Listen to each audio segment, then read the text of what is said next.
Sanctus, Sanctus, Sanctus Dominus Deus Sabaoth. Salam jumpa kembali saudara-saudariku yang terkasih dalam Tuhan kita Yesus Kristus. Salam sejahtera untuk kita semua. Berkat Allah yang Maha Kuasa senantiasa menyertai kita.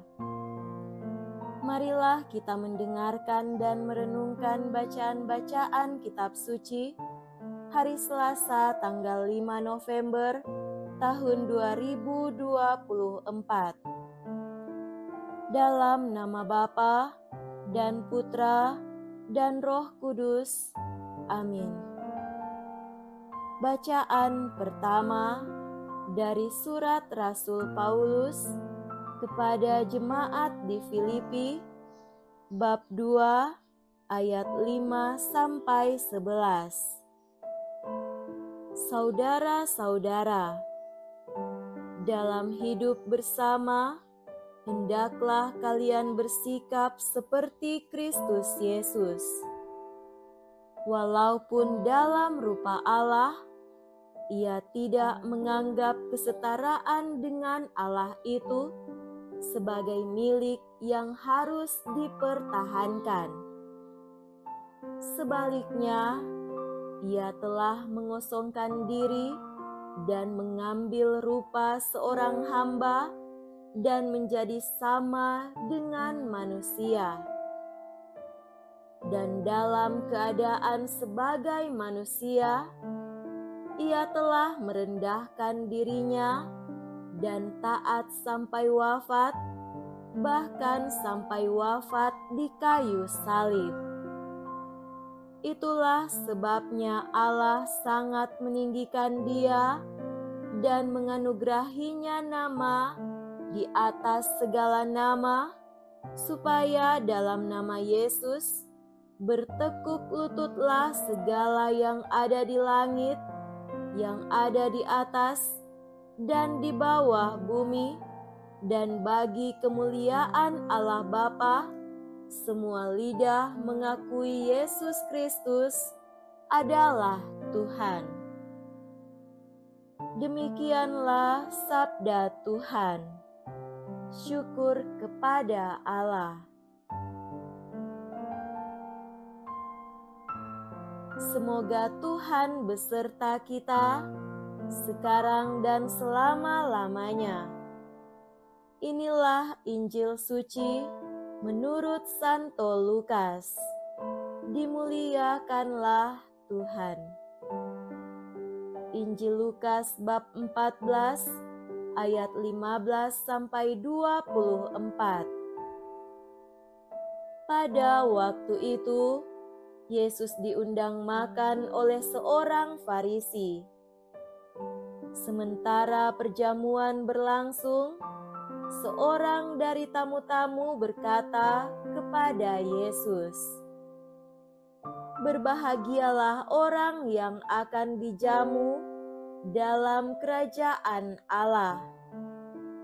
Tetapi Yesus berkata kepadanya, "Ada seorang mengadakan perjamuan besar. Ia mengundang banyak orang. Menjelang perjamuan dimulai, ia menyuruh hambanya mengatakan kepada para undangan, 'Marilah, sebab segala sesuatu sudah siap.' Tetapi mereka semua minta dimaafkan. Yang pertama berkata, 'Aku baru membeli ladang dan harus pergi melihatnya. Aku minta dimaafkan.' Yang lain berkata, 'Aku baru membeli 5 pasang lembu kebiri dan aku harus pergi mencobanya. Aku minta dimaafkan.'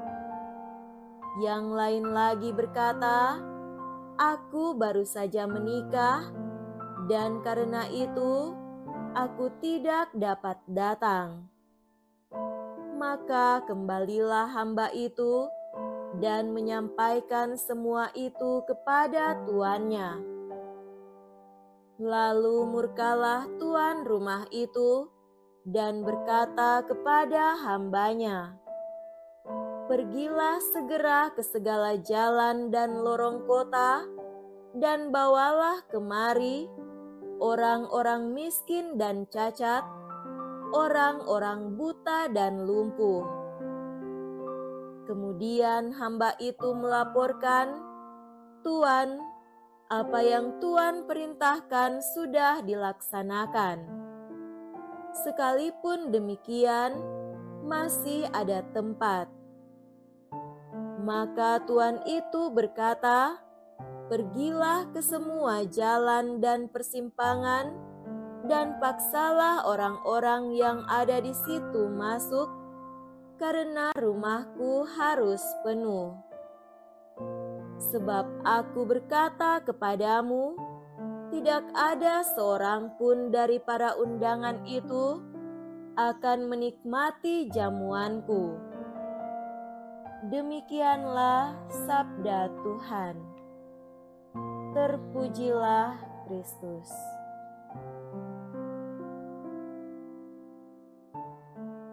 Saudara-saudariku yang terkasih dalam Tuhan kita Yesus Kristus, tema renungan kita pada hari ini adalah bertemu dalam perjamuan kerajaan Allah. Setiap pagi, terlebih pada hari Minggu, saat lonceng gereja bergema sampai 3 kali berturut-turut, yang menyampaikan undangan bagi para warga gereja dan umat Allah untuk datang bertandang ke perayaan perjamuan Sang Putra Allah ini, saya teringat akan perumpamaan Yesus yang dikisahkan saat dijamu oleh seorang Farisi yang baru kita dengar dalam Injil tadi. Seorang tamu mengatakan, "Berbahagialah orang yang akan dijamu dalam kerajaan Allah." Yesus menanggapi ucapan si Farisi ini dengan suatu kisah simbolis yang lucu dan mengena, karena masih tetap relevan dan terjadi sampai sekarang ini dalam setiap hajatan perjamuan pesta. Khususnya tentang alasan beberapa tamu yang tidak memenuhi undangan sang tuan pesta. Masih bisa kita jumpai anggota umat yang bertemu dengan pastornya di jalan sesudah misa mingguan dan yang meminta maaf, "Saya tidak misa tadi karena lagi menjemur cengkih, kebetulan cuaca lagi panas bagus," atau "Karena saya ada tamu di rumah," atau "Karena tadi malam saya berkaraoke sampai tengah malam," atau "Karena keasikan bermain game online." Maaf, maaf, dan maaf. Mengapa dia merasa perlu meminta maaf pada pastor, sedangkan yang mengadakan perjamuan Ekaristi ini ialah Yesus sendiri?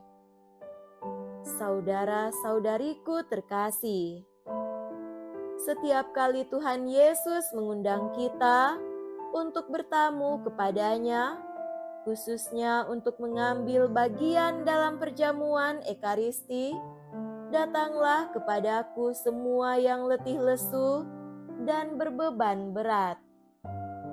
Aku akan memberi kelegaan kepada kalian." Betapa besar kasih Yesus kepada kita. Dia senantiasa mendampingi dan membimbing jalan hidup kita. Walau dalam rupa Allah, Ia tidak menganggap kesetaraan dengan Allah itu sebagai milik yang harus dipertahankan. Sebaliknya, ia telah mengosongkan diri dan mengambil rupa seorang hamba dan menjadi sama dengan manusia. Dalam menanggapi undangan perjamuan Ekaristi dari Yesus ini, apakah kita sering bereaksi seperti para undangan yang punya pelbagai alasan untuk tidak hadir? Ataukah kita bagaikan orang di segala lorong, orang miskin dan cacat yang datang ke pesta itu? Ataukah kita terpanggil lebih dalam peran sebagai pelayan dan hamba Sang Tuan Pesta untuk mengajak semua orang di segala jalan dan persimpangan untuk masuk ke perjamuan Tuhan? Apapun peran kita, marilah kita mengambil bagian dalam perjamuan Tuhan, perjamuan keselamatan. Semoga demikian. Amin. Dalam nama Bapa dan Putra dan Roh Kudus. Amin.